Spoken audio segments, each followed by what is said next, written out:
Good morning guys, in front of me is Galaxy Z Flip 7 and let me show you how to activate camera timer.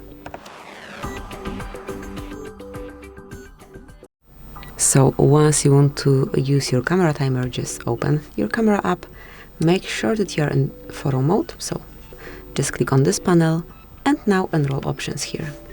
Here this clock icon is for timer, so smoothly mark it. Okay, I already took a photo with 3 seconds delay. Let me enter it one more time, so just mark it here, apply, delay, and click on camera shutter to grab a photo. Here you will notice the countdown, and then the photo would be grabbed. And that's it, that will be all. So, thank you for watching, please subscribe our channel, and leave the thumbs up.